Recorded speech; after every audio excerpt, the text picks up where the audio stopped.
Tariffs, tariffs, tariffs. Terrific? President Donald Trump is defending his decision to impose 25% tariffs on Canada and on Mexico, and then a 10% tariff on China. Here he is yesterday evening. No, I'm not going to say. We may have short-term a little pain, and people understand that. But long-term, the United States has been ripped off by virtually every country in the world. We have deficits with almost every country. Not every country, but almost. And we're going to change it. It's been unfair. That's why we owe $36 trillion. We have deficits with everybody. We help everybody. We've been helping everybody for years. And to be honest, I don't think they appreciate it. So we're going to change that. We're going to change it fast. Trump also wrote on Truth Social, "Make your product in the USA and there are no tariffs. Why should the United States lose trillions of dollars in subsidizing other countries, and why should these other countries pay a small fraction of the cost of what USA citizens pay for drugs and pharmaceuticals?" As an example, this will be the golden age of America. The tariffs will go into effect Tuesday. In response, Canadian Prime Minister Justin Trudeau said he would impose 25% tariffs of his own. Even Conservative Party leader Pierre Poilievre, likely the next Canadian PM, said Trump's tariffs were unjust and unjustified and is advocating for a, quote, dollar-for-dollar response. Put simply, tariffs are a tax on importers of products into our country.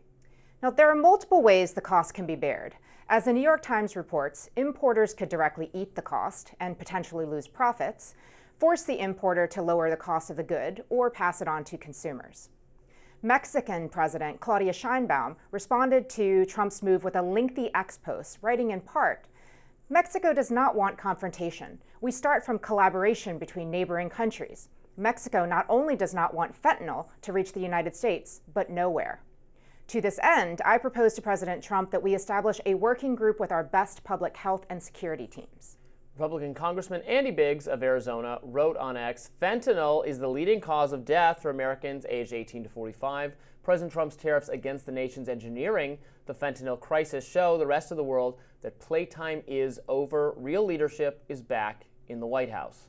Former Congressman Tom Malinowski weighed in, writing, "Because Trump used his emergency economic powers to impose tariffs, any member of Congress can force a vote to terminate them. This is because the National Emergencies Act makes such resolutions, quote, privileged. If introduced, they must be quickly taken up. Dems should do this, exclamation point." Founder and CEO of Professional Capital Management, Anthony Pompliano, wrote, "America's tariffs will create a black hole that will suck investment dollars and business operations into the United States. Don't want to pay the tariffs? Come build your products in America." Republican Senator Rand Paul said, "Tariffs are simply taxes. Conservatives once united against new taxes. Taxing trade will mean less trade and higher prices." So a lot of robust discussion of the tariff policy. And look, I've said that, so there's two ways you can view the tariffs. I don't think that tariffs are going to be obviously good for our economic situation in the short term. Tariffs result in higher prices on the goods Americans want to purchase. So that's not a good thing. I agree with Rand Paul that it's essentially a form of taxation, one that I would prefer was under the control of Congress rather than the office of the presidency. Now that said, but Trump is not really using tariffs in his justification for them is to get some foreign policy result. He believes, and he ran on, greater border security, particularly with Mexico, the number of illegal immigrants crossing the border and fentanyl getting into our country. His viewpoint is Mexico needs to do more to address that, and so the tariffs are a way of encouraging them to do that. So yes, it will cause us short-term pain, but Trump is betting that that will be worth it if it persuades Mexico to actually get serious about border enforcement. Well, Robby, I felt like I had to dust off my macroeconomics TA notebooks for this particular moment in our history. I think the challenge here is that, yes, if you were using tariffs as a negotiating tactic, then you could see justification in it. But even his latest remarks, he basically said there's nothing that our closest trade partners could do in order to change his mind. Well, it did work with Colombia, right? They threatened tariffs on Colombia for not taking those flights of deported migrants last week. Colombia immediately folded and said, no, not only will we take them, we'll send our own planes to get them. So I think he's fresh off that success in thinking it might work out. I'm I'm less sold on the fight with Canada, especially because Canada is verging on electing a government that is more friendly to Donald Trump in terms of Pierre Poilievre, whose approval rating was super high prior to this, and this has actually resulted in the Conservative Party in Canada's support for them going down, and now it's about even with where Trudeau's government was. So I would not want to. Trump should consider whether we shake off we impact the Conservatives in Canada in a way we don't want.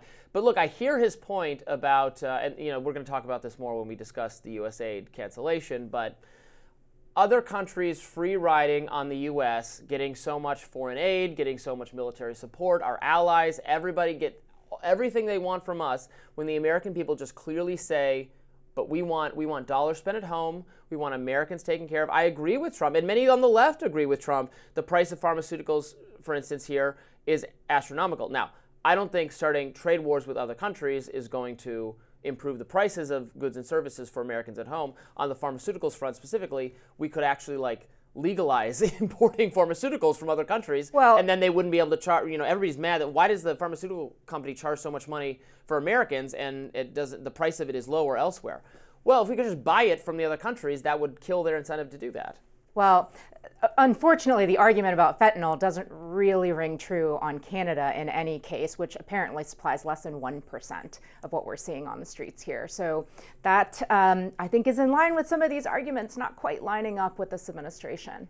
I would also say that, in particular, he was directly asked, is there anything that, even including Mexico, could be done in order to stave off these tariffs? And his response was, no, we're going to raise revenue. Yeah, it's going to raise revenue, and look, we're a competitor with China. China is also a geopolitical concern. I want to find better trading partners throughout the world, people who want to do business with America. I don't quite agree with the populist side of some of the MAGA folks that, we can suddenly re-headquarter all of these factories and everything in America. I think the regulatory and labor costs for doing that, look, I would be all for it. I'd be totally for relaxing all of those regulations so that you can do American manufacturing again. I just don't think I don't think progressives are going to allow it because they don't want to relax any of those regulations. So it's not going to happen, and it's kind of a fantasy. But we don't need to have the factories, the chips, the raw material, everything we need coming out of China, an enemy of ours. But we do need to find other, better, more responsible trading partners. And we need our neighbors not to take advantage of us and not to find it's not as much a Canadian problem. It is a Mexico problem. I want to have a good relationship with Mexico, but they need to play ball. Yeah, I think we just have to come back to the fact that these tariffs are going to raise prices significantly on ordinary, everyday Americans. And I recall growing up in poverty myself, and even increasing something by 25%, that might be the difference between whether a family can afford their groceries or not. Mm-hmm. And what we know is clear is that a lot of our goods come from Mexico, in particular produce. You've got all these people revving up and getting excited for Super Bowl Sunday, and you got to believe that those avocado prices are going to start going up pretty shortly here, assuming that these tariffs go through. But let's say I want to vote against tariffs. I do want to vote against tariffs. I am against tariffs.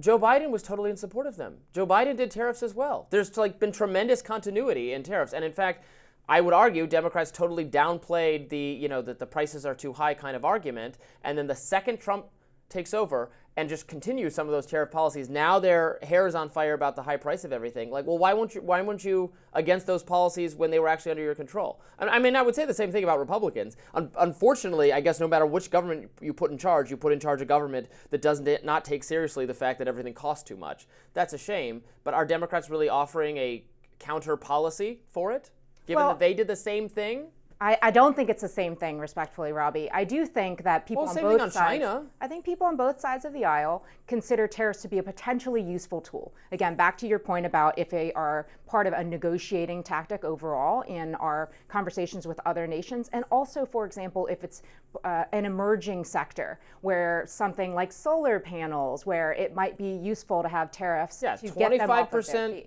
tariff on solar panels. Again, that was a Joe Biden idea. Sure, and it's a very specific, targeted way of using tariffs, as opposed to these across the board blanket tariffs that are really going to impact prices overall. I didn't like it when Biden did it. I don't really care for it now either, but we'll see how it all pans out. Next up on Rising, Piers Morgan and Tucker Carlson clashed on various topics. Fascinating debate. We'll talk about that. Stay tuned.